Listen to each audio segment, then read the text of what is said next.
अस्सलामुअलैकुम वरहमतुल्लाह। Dear students, आज class 8 chapter number 1 mathematics topic distributive law of intersection over union. सबसे पहले जो प्रॉपर्टी का नाम है उसको अपनी मैथमेटिकल फॉर्म में चेक कर लीजिए। मैंने पहले भी प्रॉपर्टीज़ की वजाहत के दौरान ये बात वाज़ेह की थी कि डिस्ट्रीब्यूटिव लॉ ऑफ इंटरसेक्शन पहले जो वर्ड आएगा उस वर्ड का ऑपरेटर पहले होना चाहिए। ओवर यूनियन, जो यूनियन का ऑपरेटर है वो इंटरसेक्शन के बाद आएगा। रिपीट कर रहा हूँ अपनी बात को। Distributive law of intersection, intersection के मानी कि ये इंटरसेक्शन का ऑपरेटर पहले और ओवर यूनियन, यूनियन का ऑपरेटर बाद में। अब इसी तरह जब इसकी ओपनिंग करते हैं यानी कि इक्वल टू की जब हम राइट हैंड साइड लिखते हैं तो उसमें क्या करते हैं, ए इंटरसेक्शन पहले इसका बी के साथ, ए इंटरसेक्शन बी ले लेते हैं, फिर ए इंटरसेक्शन सी के साथ, ये ए इंटरसेक्शन सी के साथ, और ये यू है ये हम इसके दरमियान में इस्तेमाल करते हैं, यूनियन। इस तरह से प्रॉपर्टी तो प्रूव हो जाती है सेट के एतबार से, लेकिन आज हम इसे वैन डायग्राम के एतबार से प्रूव करेंगे। वैन डायग्राम में हल करने से पहले दो मराहिल अपने जहन में रख लीजिए। मरहला नंबर 1 कि आपने ए बी सी के मिमरान, इसी तरह ए बी सी के मिमरान इसमें लिख देने हैं, और लिखने के बाद जो एक जैसे मिमरान होंगे जिन जिन सेटों के अंदर, वो उनके ओवरलैपिंग एरिया यानी कि मुश्तरका एरिया में लिखना शुरू कर देने हैं। जब आप एक जैसे मिमरान को ओवरलैपिंग एरिया में लिखेंगे तो फिर आप उनको सेटों से हटा दोगे, पहला मरहला। और दूसरा मरहला लाइंस का। लाइन 3 तरह की अब इस्तेमाल होंगी। अब से पहले जितनी भी आपने वीडियोस देखी उसमें 2 तरह की लाइंस थी, एक वर्टिकल कॉलम्स और दूसरी हॉरिजॉन्टल रोज। लेकिन आज हम 3 तरह की कौन कौन सी इस्तेमाल करेंगे।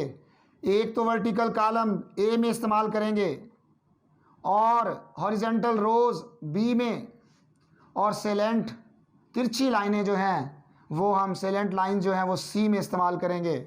ए में वर्टिकल कॉलम्स, बी में हॉरिजॉन्टल रोज, सी में सेलेंट लाइंस। इन 2 चीज़ों को अगर आप समझ गए तो वैन डायग्राम आपके लिए निहायत ही आसान होगी और इंशाल्लाह आपको ज़िंदगी भर इसका कॉन्सेप्ट नहीं भूलेगा। जी, सबसे पहले आते हैं ए की बात करते हैं। ए में मिमरान गिने ज़रा, 1 3 5 7 9 10, 1 3 5 7 9 10। बी में गिने 2 4 6 8 9 10, और सी में गिने तो 2 3 5 7 11 और इसके साथ ही 13। ये 3 तरह के सेट आपके सामने आ गए। ए के मिमरान ए में, बी के बी में, सी के सी में। यही काम आप यहाँ कीजिए।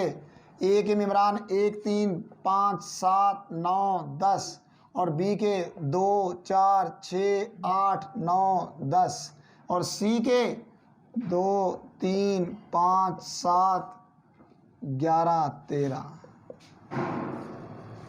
जब आपने ये मिमरान लिख लिए, मिमरान लिखने के बाद सबसे पहले मैंने क्या बताया, दोनों के ओवरलैपिंग मुश्तरका एरिया में जो मिमरान आ सकते हैं वो लिख के उनको सेटों से हटा दें, पहला मरहला। जी, शुरू करते हैं। ए और बी में जो एक जैसे हैं ज़रा गौर कर लीजिए, वो हैं सिर्फ 9 और 10।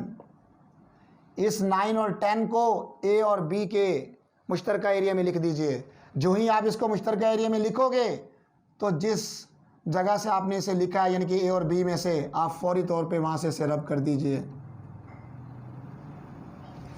अब आते हैं बी और सी के ओवरलैपिंग एरिया में। बी और सी का ओवरलैपिंग एरिया में कौन सा कॉमन है, सिर्फ और सिर्फ 2। अगर 2 है उस 2 को हम यहाँ लिख देते हैं, लेकिन उसे फौरी तौर पे सी से भी मिटा दो और सी के साथ साथ आप उसे बी में से भी मिटा दो। इसके बाद ए और सी की बारी आती है। ए और सी के एरिया में ज़रा चेक करें, 3 5 7 3 5 7। तो ये ए और सी के मुश्तरका एरिया में लिख दें। जब आप इसे लिखेंगे तो सी से भी मिटा देंगे और ए से भी मिटा देंगे।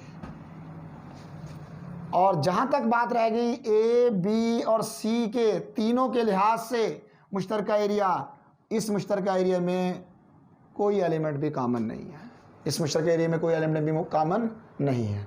ये आपकी डिजिट के एतबार से डायग्राम मुकम्मल हो गई। इसी तरह जब आप इसे बना चुके हैं, सेट वही हैं, तो लिहाजा डायग्राम्स भी वही हैं। वहाँ बेशक आप आंखें बंद करके लिखना शुरू कर दें जी 9 10, यहाँ पर खाली और यहाँ पर 2 और यहाँ पर आपका 3 5 7। क्यों? इसलिए कि सेट भी वही हैं, डायग्राम्स भी वही हैं, उनका मुश्तरका एरिया और कॉमन एरिया, ओवरलैपिंग एरिया भी वही है। तो अब तो इनमें कोई फ़र्क नहीं आएगा। और साथ साथ वो भी करें कि जो 2 3 5 7 और इधर से भी 2 भी मिटा दें और 9 10 भी मिटा दें, यहाँ से 9 10 भी मिटा दें और इसके साथ साथ 7 5 3 भी मिटा दें। तो इस एतबार से डायग्राम में तो कोई फ़र्क आपको नज़र नहीं आ रहा विद रिस्पेक्ट टू डिजिट। बिल्कुल सही है आपकी बात। लेकिन अब सवाल, सर जी ये ऑपरेटर जो हैं, ये ऑपरेटर जो हैं ये तो डिफरेंट हैं, ये तो मुख्तलिफ हैं। बिल्कुल मुख्तलिफ हैं। इन मुख्तलिफ की वजाहत जो है वो हम लाइन से करेंगे। इन मुख्तलिफ ऑपरेटर की वजाहत किससे करेंगे? लाइन से। जी शुरू करते हैं। पहले बी यूनियन सी की बात करते हैं। अब बी को आपने कैसे लिया, शो किया है? हॉरिजेंटल रोज से किया है। और सी को किससे किया है? यहाँ से ज़रा चेक करें, सेलेंट लाइन से किया। जब आप बी यूनियन सी करोगे तो बी यूनियन सी का जो मुश्तरका एरिया बनेगा इसमें आपको हॉरिजेंटल भी दिखाना होगा और सेलेंट भी दिखाना होगा। दूसरी बात, सी की जो डिसजॉइंट एरिया और बी का जो डिसजॉइंट एरिया है इसे रब करें या लिखा रहने दें। आई मीन्स इसकी लाइन हॉरिजेंटल शो इनके होनी चाहिए या मिटा देनी चाहिए। इसका फैसला कहाँ से होगा? इस ऑपरेटर से होगा। अगर ये इंटरसेक्शन होता तो आप ये डिसजॉइंट एरिया रब कर देते हैं। लेकिन अब क्योंकि यूनियन है, यूनियन में कॉमन एक बार लिखा जाता है और जो आपका डिसजॉइंट एरिया है वो आप रब नहीं कर सकते due to union operator, due to union operator. अब आते हैं ए की बारी। ए के लिहाज से देखिए, पहले ए में कौन सी डायग्राम्स थी? आई मीन ए के अंदर वर्टिकल कॉलम्स थे। ए में कैसे थे? Vertical columns. वर्टिकल कॉलम को अगर हम इस सेलेंट से मिलाएं तो हमारी डायग्राम की शक्ल कुछ इस तरह हो जाएगी। और इन्हीं वर्टिकल को जब बी से मिलाएं तो इसकी डायग्राम की शक्ल कुछ इस तरह हो जाएगी। और इस एरिया में अगर देखा जाए तो इसमें तीनों तरह से दिखाना होगा, यानी कि वर्टिकल भी, हॉरिजेंटल भी और सेलेंट भी। मेंबर बेशक नहीं है लेकिन डायग्राम के मुताबिक यहाँ पर तीनों चीज़ें शामिल हो जाएंगी।